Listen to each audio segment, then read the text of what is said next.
Dans quelques petites secondes, 8h40 sur Actu Matin. Si vous nous rejoignez, eh bien, vous êtes sur Canal 3 Bénin, canal3télévision.com.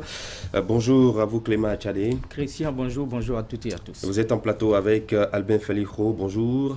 Bonjour, monsieur le journaliste. Vous êtes le président de la Fédération nationale des employeurs du Bénin. On va parler du coronavirus. Est-ce un fardeau pour les entreprises béninoises? Mais avant d'aborder la question avec vous deux, eh bien, nous allons parler des difficultés que rencontre le secteur privé, des solutions que vous proposez. Je vous invite à suivre ce reportage sur les activités touchées par les conséquences économiques de la pandémie. C'est un élément de la rédaction de Canal 3 Bénin, signé Clément Achadé et Eda Rompevi. À peine quelques semaines de cas de Covid-19 enregistrés, l'économie béninoise reçoit le choc de la pandémie avec de nombreux secteurs d'activité plombés. En premier, le secteur des transports très tôt élargi au tourisme, sans oublier l'hôtellerie, considérablement touché. Dans cette prestigieuse agence de voyage, les clients se font rares et le personnel est ici contraint à l'inaction. De lourdes conséquences pour l'entreprise. Notre secteur d'activité est quasiment bloqué. Aucun vol pas presque plus de Cotonou. Tous les passagers ont annulé leur voyage. On est presque en inactivité. Je ne vous parlerai pas de chiffres, mais je vous parlerai en termes de pourcentage qu'on est à 90% de vols annulés. Et presque tous les voyageurs, on a lancé, même si vous partez sur nos pages Facebook et nos pages web, on a lancé un appel, soi-disant annuler votre voyage n'est pas la bonne préoccupation pour l'instant. Annuler, mais changer les dates. Des appels qui visiblement ne sont pas entendus car aucun touriste ne veut plus voyager. Conséquence directe, les recettes en pleine régression. Un coup dur pour le secteur tertiaire du Bénin. Oui, il faut reconnaître qu'avec cette maladie, le tourisme a pris un très grand coup, puisque c'est ça qui permet quand même l'échange entre chaque nation. Maintenant, il faut d'abord prendre des mesures par rapport à ce fléau.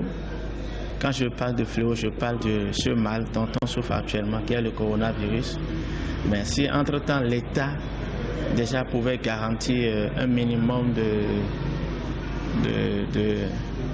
de mesures nécessaires, adéquates, et nous couvrir d'abord, parce qu'il faut d'abord la santé, un certain nombre de mesures pour la protection d'abord de la population, puisque sans la population, le business n'existe pas. Et essayer d'accompagner ceux qui désirent quand même rentrer dans leur pays, puisqu'il y a bon nombre de Béninois qui sont à l'extérieur. C'est donc un véritable casse-tête pour les opérateurs économiques qui investissent dans le tourisme, l'hôtellerie, sans oublier les voyages et autres secteurs qui contribuent au PIB. Face à ce dilemme, certains chefs d'entreprise envisagent déjà des mesures de dégraissement du personnel. Tous les passagers veulent des remboursements aujourd'hui. Ils nous demandent j'annule mon voyage, je veux me faire rembourser, alors que les billets sont émis depuis des mois.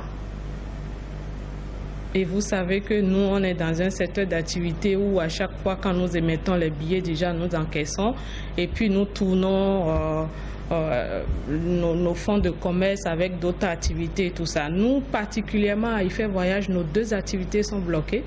On a le voyage qui est au statu quo. Pour l'instant, les agents sont là, ils font rien du tout. On veut même aller en congé technique. Pour qu'on puisse économiser nos charges d'électricité, de courant et d'ordinateur, il y a quasiment personne. Vous voyez, à l'agence, il y a quasiment personne qui entre. Et il vaut mieux que nous tous, on prenne des congés pour l'instant. Oui, on n'aura pas le choix, on sera obligé de diminuer le personnel. Parce que sans travail, il n'y a pas de salaire. Mais avec ça, avec quoi on va payer le salaire? On sera obligé de diminuer le personnel et déménager, pourquoi pas? Parce que le loyer est cher, on sera obligé de chercher un endroit un peu moins. Face aux impacts du coronavirus, la cessation d'activité s'impose donc à certaines entreprises. Dans les pays à économie dominée, l'État accompagne les entreprises touchées. Mais au Bénin, les entrepreneurs se montrent réalistes. Déjà, notre pays a des difficultés pour pouvoir gérer déjà cette pandémie et nous allons demander encore à ce gouvernement de venir en aide. Certes, s'ils nous viennent en aide, ce sera le bienvenu. Mais on se demande, en tant qu'entrepreneur, moi je me demande aujourd'hui qu'est-ce que l'État peut faire. Quand ce gouvernement, quand il promet, il le fait toujours. Donc on espère qu'ils mettent ça en pratique. Paradoxalement, c'est en Italie que ça a beaucoup plus frappé. Or, ceux-là ont plus de moyens que nous. Imaginez un peu la suite. Si déjà l'État peut mettre vraiment, garantir la santé, investir, puisque nous avons entendu 10 milliards regroupés en temps. Si effectivement les 10 milliards sont mis en jeu par rapport à la santé, je pense que ça va donner quelque chose. Le coronavirus n'épargne donc aucun secteur économique. Sans nul doute, la croissance économique sera considérablement affectée. Aussi, des menaces planent sur de milliers d'emplois. Voilà, c'était votre constat, Clément Tchadé. Oui, Monsieur Albin Felucho, bienvenue sur Actu Matin.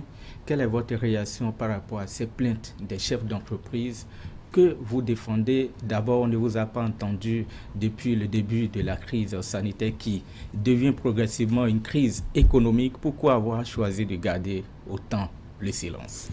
Oui, je dois dire, en réalité, on n'a pas gardé le silence. Nous avons même travaillé avec l'une des plus puissantes fédérations de la Confédération nationale des employeurs du Bénin, qui s'appelle la FOPAT. Avec la FOPAT, on a même travaillé à soumettre au gouvernement, par le biais du ministre d'État, en charge du plan, un mémorandum. Donc ce mémorandum est aujourd'hui sur la table du gouvernement et constitue une contribution à la réflexion de ce que l'administration elle-même réfléchit sur la façon dont elle va accompagner les entreprises. Mais de façon vous n'avez générale. pas communiqué autour. Je suis heureux que vous m'ayez invité ce matin. Je ne sais pas violer les studios. Alors, les plaintes et des lamentations des opérateurs économiques frappés par cette crise et qui a de lourdes conséquences sur leur activité.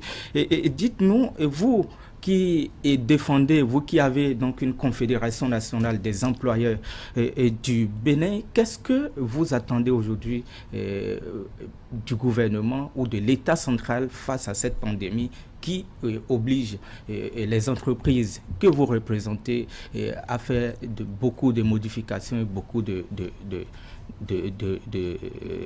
modifications? Je comprends. Oui, l'État, comme on le dit, l'État central, vous l'avez même rajouté, a pour vocation d'accompagner ses membres, en tout cas ceux qui sont constitutifs de la population. Eh bien, nous avons pensé que l'État, hormis les entreprises qui n'ont pas eu de gros effets négatifs par le biais du Covid-19, eh bien, elles ont déjà mobilisé un certain nombre d'argent, je crois, de l'ordre de 257 millions de fortes contributions. À côté de ça, nous avons des sources de financement qui sont, j'allais dire, de trois ordres. L'État béninois